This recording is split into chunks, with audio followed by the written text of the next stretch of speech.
Yeah, Jubilee TV official, check the mic, 1, 2. Sa digital landscape, ang boses nyo ang dala ko. Headphones on, mga matay nakatutok, puso'y handa na. Jobelito TV official, reactor ng kalingap. Tayo'y maghatid ng liwanag sa bawat sulok ng Pinas. Isang tinig para sa bayan, advokasy ang wagas. Jobelito TV official, reactor ng kalingap. What's up guys, Jubilito TV official po at eto na naman po muli ang isang edisyon ng ating reaction video mga kalingap at kabagis. Pero bago po natin simulan, shoutout po muna natin Kuya Val Santos Matubang, Ate Edna Vlogs at Kalingap Rab. Syempre po sa ating mga kalingap netizens, mega love shoutout po sa inyong lahat. So ito na nga mga kalingap at kabagis, no, for today's reaction video, gawan lang po natin ang reaksyon at muli po pagbibigay ng ating personal opinion regarding po dito sa naging live ni Kuya Julay Paunil kahapon.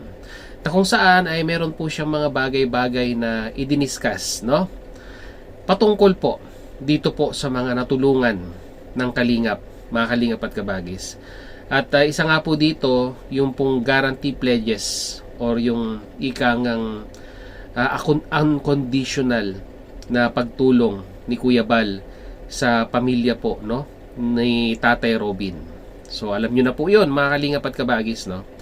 Alam nyo na po yung ibig kong sabihin dito, yung financial na tulong, emotional na tulong at spiritual na tulong galing po sa Team Kalingap. At syempre po malaking tulong po yun, lalong lalo na po sa pamilyang nawalan po ng isang ama ng tahanan, no?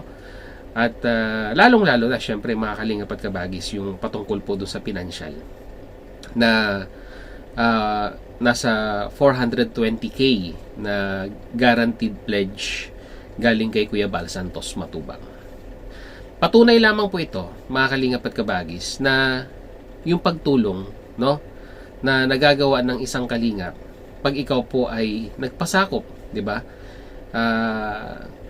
Tawag nito, nagpasakop, sumuporta at hindi po iniwan ng kalingap, ay mamamarkahan po yan ng mga viewers and at the same time po mga founders ng community ng Kalingap, to be specific po kay Kuya Val Santos Matubang at kay Kalingap Rab. Mangilan-ngilan lang po mga kalingap at kabagis sa mga kalingap partners na pumasok po, no, sa community ng Kalingap ang tinatanaw pa rin po na malaking utang na loob yung pagtulong po na ginawa sa kanila.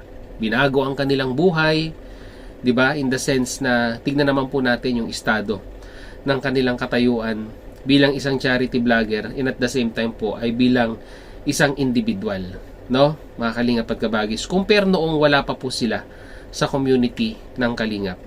Although meron pong mga mangilan-ngilan na sabihin na nating hindi na po aktibo, no, sa community ng Kalingap, pero umalis po silang masasabi po nating may dignidad sa sarili. Paniniwala na yung natutunan po nila sa Kalingap ay karay-karay pa rin po nila hanggang ngayon. Sinasapuso at ina-apply sa mga beneficiaries na kanila pong tinutulungan, mga kalingap at kabagis. Yun po yung pusong Kalingap na hindi po nawawala sa kanila hanggang ngayon. Diba? Sino-sino yun, mga kalingap at kabagis? To give you a set of examples, no, mga kalingap at kabagis, nandyan sila Bench TV, diba? Nandyan sila Raymond Agos, nandyan sila Marcos TV, na in despite na sabihin na nating wala na po sila sa community ng Kalingap, pero yung natutunan po nila, no, sa community ng Kalingap, yung kababaan ng loob, diba? Yung naitulong ng Kalingap sa kanila ay hanggang sa ngayon po ay tinatanaw pa rin po nilang, diba, pasasalamat kay Kuya Bal at kay Kalingap Rab. Kaya nga po mga kalingap at kabagis, hindi sabihin na nating hindi matanggal, no, sa isipan ni Kuya Julay Paunil na bakit sa dinami-dami ng mga naitulong, no, napaganda ang buhay, nakilala sa social media, ay may mga tao pa rin po talagang masasabi po nating ungrateful, no? Imbis na sabihin na nating siguro ikwan na lang nila, no, itahimik na lang po nila yung kanilang kalooban at magpasalamat kung anuman, kung anuman yung kanilang meron, ano yung natatanggap nila sa mga panahong ito, ay wala po ang lahat yan kung hindi po sa community ng Kalingap. Nanggaling ang lahat. Huwag na po nating ipagkaila sa ating sarili ito, mga Kalingap at Kabagis. Dahil dun at dun din naman po babalik ang lahat. 'Di ba? Wala ka kung hindi dahil po sa community ng Kalingap. No? Mga Kalingap at Kabagis. Kaya siguro po ipaparinig ko po sa inyo yung pong real talk ni Kuya July. Ito'y naka-address po siguro, sabihin na natin sa pangkalahatan na natulungan po ng Kalingap. Huwag na po tayong huwag na po nating sabihin na nating i-subdivide kung sino man or i-pinpoint kung sino man yung gusto po nating tukuyin. Isipin na lang po natin na ang statement na to, mga Kalingap at Kabagis, ay in behalf, no? In behalf sa lahat po ng natulungan Kalingap partners, no? Kalingap reactors na natulungan po ng Kalingap. So narito po, mga Kalingap at Kabagis. Panoorin po natin, then pagkatapos po mag-comment na lang po kayo sa ating comment section. Narito po 'yun. Sa social media lahat-lahat eh. Kumbaga in short sabihin mo na kung hindi dahil sa Kalingap wala lahat 'yan. Pati yung sa kanila, yung bahay nila, kabahayan nila, mga kalupaan nila, kaperahan nila sa pag-YouTube, wala 'yan. Kung hindi dahil sa Kalingap. Tapos ikaw kahit pa nakilala ka, ikaw magbabawal ngayon sa Kalingap, ay hindi kayo pwedeng pumunta dito. Hindi kayo makakapunta dito. Dahil may protection order. Naiisip niyo po ba yung naiisip ko? Oh, ito pa, i-atras ko pa ng konti para lalo kayong magulat. Alam mo, anong araw, may Kalingap na eh, sikat na ang Kalingap eh. Ako hindi naman kilala eh. Galing ako kung saan lupalo ako lang galing, hindi ko na masasabi na mayaman ako. May sasakyan ako. Sirain nga lang. Pumunta ako sa Kalingap. Humingi ako ng pabor, pinagbigyan. Hanggat sa ako'y nakilala. Nakilala na, lahat-lahat na, nagkaroon ako ng pakinabang, nagkaroon ako ng mga na-scout din, sumikat na. Sa mga okasyon, ilang beses ko inuulit pag ako nagsasalita, na malaking tulong ang Kalingap sa akin. Hindi ko makakalimutan ang Kalingap. Talagang dahil dito, umasenso ako, lahat-lahat, ganyan-ganyan. Inaamin natin sa mga nakarang, recorded yan eh. Recorded kasi yan mga kawain natin, di ba? Tapos isang araw, halimbawa, ako, ay yumaman na ako. May kahit pa may revenue na ako, malaki na ang kinikita ko. Maganda na bahay ko, may negosyo na ako. Tapos isang sasabihin mo, ang Kalingap, bawal kayo pumunta dito. Dito sa kami lang dito. Sarap pag yun, ano? May mga taong ganito, ano?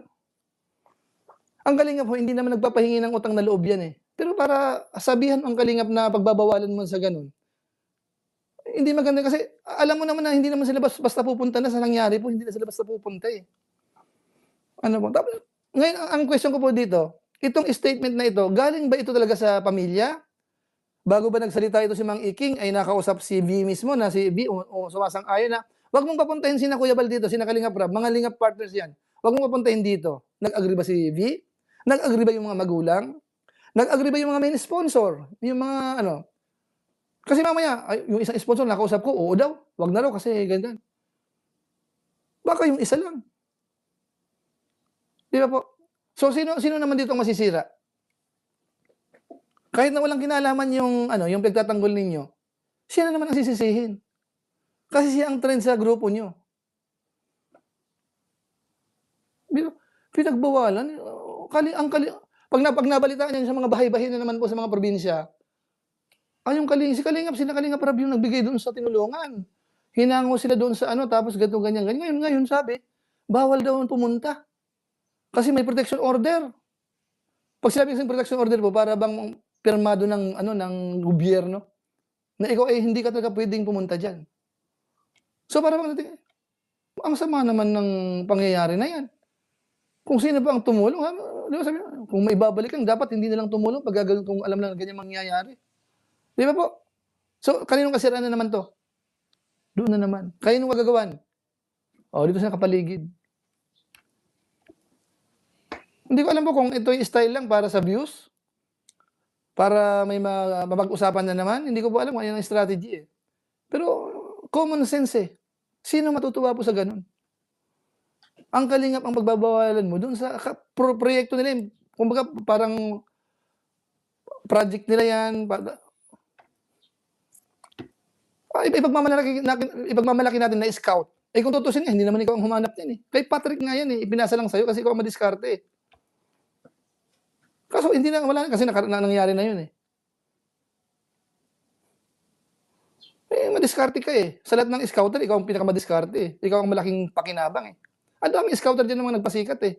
Vincent Calyada, Supermac, ang daming mga sinikat na scouter. Nakinabang ba sila ng sobra-sobra? Hindi nga, eh. Pero wala namang pakialam sa inyo. Ang sa akin lang pagbawalan niyo ang kalingap. Sino kayo?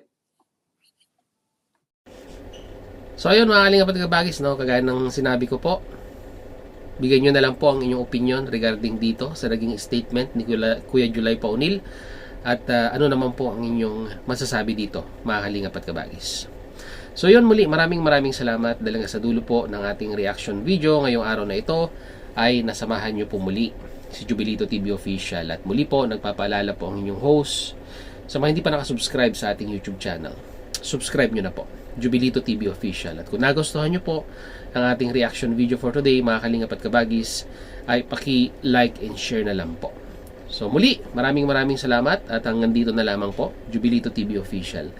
As I always say, mga kalingap and kabagis, peace, God first, God bless po. Magandang araw po sa ating lahat. Bye-bye!